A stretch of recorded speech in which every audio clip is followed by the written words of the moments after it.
Life could be a dream. Life could be a dream.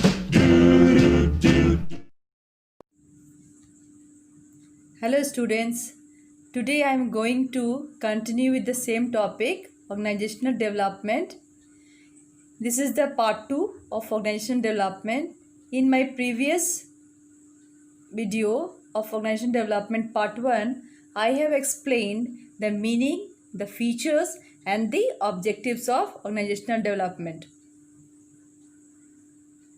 In this video, I will be discussing the benefits of organizational development, objectives of organizational development process, and in detail the organization development process, and at last factors influencing choice of an organizational development interventions. So in this slide, I am going to explain you the benefits of organizational development. Its first benefit is to improve employees' morale. It improves organizational efficiency. It reduces labor turnover and absenteeism.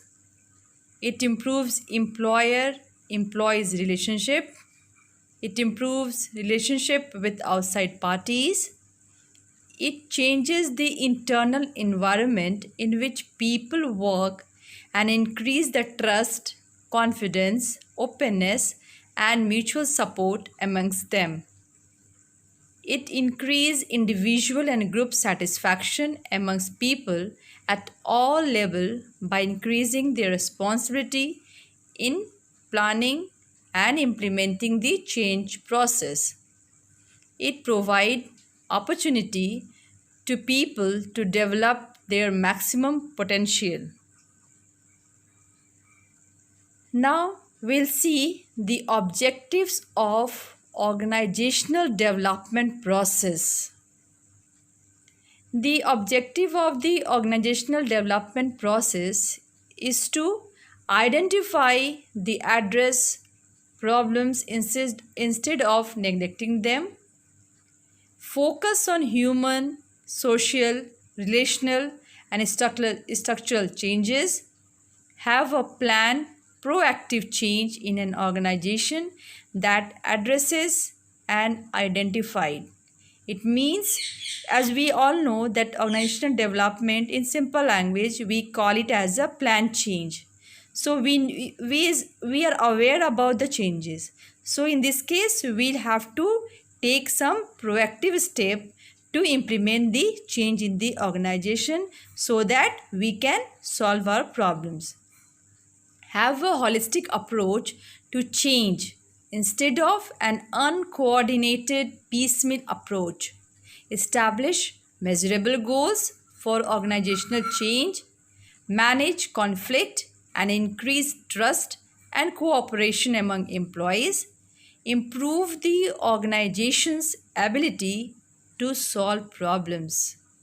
Establish a process and culture of the continuous improvement. Now, I am going to discuss with you, going to explain in detail the process of organizational development. It involves the 6 steps.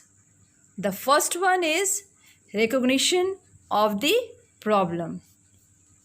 We all know that organizational development is a continuous process.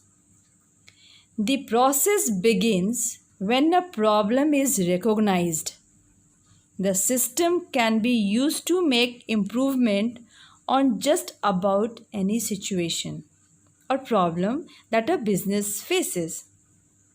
Organizational development provides company with the ability to quickly make changes in an attempt to solve issues and any problem. Once the changes are made, they are evaluated to see if the problem is resolved or not. If not, it will continue through the development process. So, in the first step, the problem should be recognized. It is the first step to initiate the organizational development process where top managers or the departmental heads or the HODs of different departments, they feel the need for change. The next one is diagnosis of situation. After the need for change is felt, the change agent assesses the problem by diagnosing the present situation. It enables the organizational development practitioners or consultant to analyze the real problem. They try to collect the data from the employees. They can collect the data through interview the people, with the employees directly affected by the situation or the problems, or sometimes it happens the organizational member do not want to disclose their identity in face-to-face interview. So in that case, we can adopt a survey method. With the help of a questionnaire, we can collect the data where respondent answer the question in a common format. The employee's behavior can simply be observed, and with this observation is going to help the consultant in diagnosing the situation. The third step or the next step is identification of problems. Once the work review are assigned to a review team, and that review team is going to, through the data collected with the help of interview or with the help of a questionnaire. So with this data, they will come to know the area of disagreement, where actually the problem is, and they try to establish priorities for the change. Once the problem is diagnosed and identified, the practitioner or consultant make people realize that problems of the organization is their problem that need to be rectified. When people recognizes the problem as their own, they actively participate in initiating and implementing the change process to overcome the problem. Then the next step after that is selection of a solution. The organization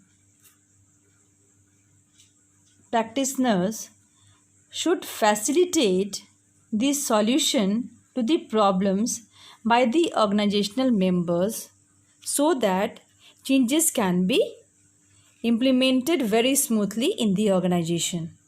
So an action plan is devised which determines the goal of the OD program, the program for attaining these goals, and sequence for implementing this approach. Then is the implementation part. When all organizational members agree to the problem and solution to that problem, the changes are implemented. The practitioner or the consultant, they help the participants in selecting and using the appropriate organizational development techniques or the interventions to solve the problems.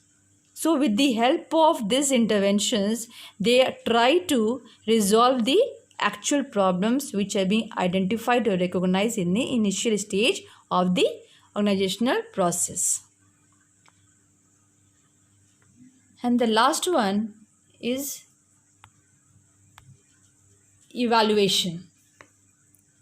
After the organizational development program is implemented, it is regularly monitored to study its effectiveness.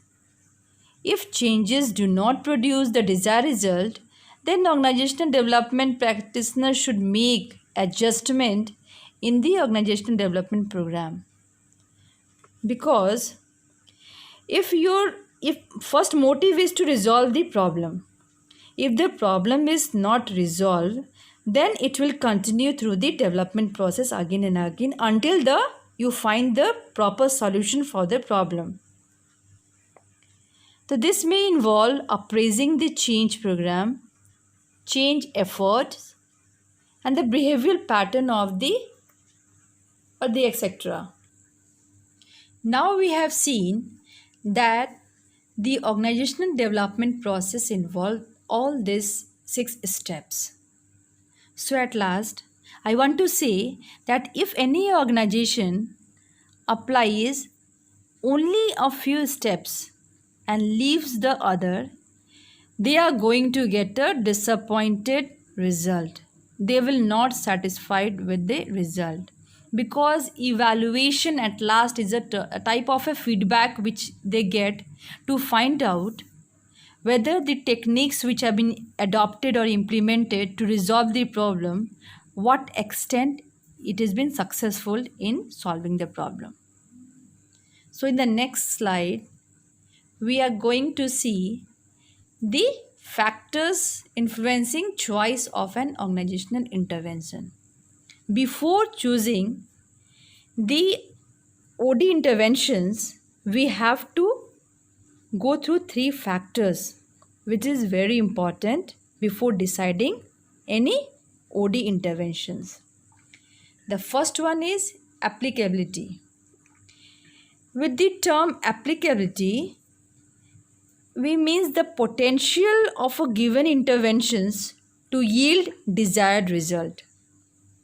This is possible when an intervention is capable enough to address the real problem and hold good promise of solving it. One way to ascertain applicability of an intervention is to examine the likely positive or negative consequences associated with it. Before applying, you should know the merits and demerits, or what are the advantages or disadvantages of applying this technique.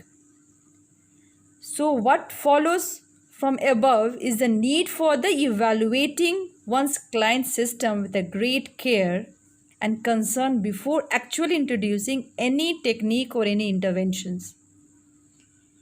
The next one is feasibility. Feasibility means the suitability of an intervention or the techniques which you are trying to adopt to resolve the problems. It should suit to the client system. In other words, we can say one's need to evaluate whether an intervention or technique which we are going to implement is actually be effectively introduced in a given type of organization or not. To what extent that technique is suitable in that organization where actually we have diagnosed the problem. At last is the acceptability. When you know that it is whatever the intervention you are applying that is feasible in that organization, but it is of no use if the organization or the members of the organization, or we can say the employees, don't accept this change. So whatever the applicability and feasibility and interventions carries has no use unless it is acceptable by the client. It means an intervention need to be accepted by the clients or the organization to yield desired result. To get the desired result, you have to convince, you have to make the employees in the confidence and make them aware that whatever the changes you actually want in the organization, that is going to benefit them. But through the many researches and experiences, it shows that an intervention is likely to be the less acceptable unless sufficient preparatory work has been done before introducing it. When you know that you are going to adopt or implement any technique, before that you have to make the employees aware about these techniques, about the planned change, that why it is necessary for the organization. then only the employees, once they are motivated, they are satisfied, they are convinced with the change agent, then they will ready to accept it.